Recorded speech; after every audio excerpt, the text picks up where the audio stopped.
Malankara orthodox സഭയുടെ പുത്തൂരിൽ ആരംഭിച്ച അഭയശില special school കൂദാശയും ഉദ്ഘാടനവും സഭയുടെ പരമാധ്യക്ഷൻ പരിശുദ്ധ ബസേലിയൂസ് മാർത്തോമ മാത്യൂസ് തൃതീയൻ കാതോലിക്ക ബാവ നിർവഹിച്ചു. സഭയുടെ കൊൽക്കത്ത ഭദ്രസനാധിപനും അഭയശില ചാരിറ്റബിൾ സൊസൈറ്റിയുടെ ഡയറക്ടറുമായ അലക്സിയോസ് മാർ യൗസെബിയോസ് മെത്രാപോലിത്ത അധ്യക്ഷത വഹിച്ചു. ഫിസിയോതെറാപ്പി സെന്റർ മന്ത്രി PC വിഷ്ണുനാഥ് ഉദ്ഘാടനം ചെയ്തു. CSI കൊല്ലം കൊട്ടാരക്കര മഹാ ഇടവകയുടെ ബിഷപ്പ് ഡോക്ടർ ഉമ്മൻ ജോർജ്, വിവിധ ഭദ്രാസനങ്ങളുടെ മെത്രാപോലിത്തമാർ, Kulakkada panchayat president P Priya, centre manager father Geevarghese Philip എന്നിവർ ഉൾപ്പെടെയുള്ളവർ പങ്കെടുത്തു. ഭിന്നശേഷി വിദ്യാർത്ഥികളെ സ്വയം പര്യാപ്ത ജീവിതത്തിലേക്ക് നയിക്കുന്ന പരിശീലനമാണ് സ്പെഷ്യൽ സ്കൂൾ വിഭാവനം ചെയ്യുന്നത്.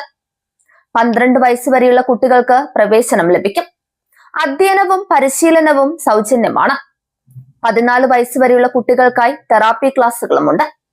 6 ഏക്കർ ക്യാമ്പസിൽ പ്രകൃതി സൗഹൃദമായി നിർമ്മിച്ചിരിക്കുന്ന അത്യാധുനിക സമുച്ചയത്തിലാണ് സ്കൂൾ പ്രവർത്തിക്കുന്നത്.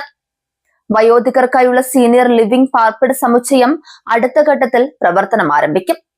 അഭയശില ചാരിറ്റബിൾ സൊസൈറ്റിയുടെ മേൽനോട്ടത്തിലായിരിക്കും സ്കൂളിന്റെയും മറ്റ് സ്ഥാപനങ്ങളുടെയും പ്രവർത്തനം.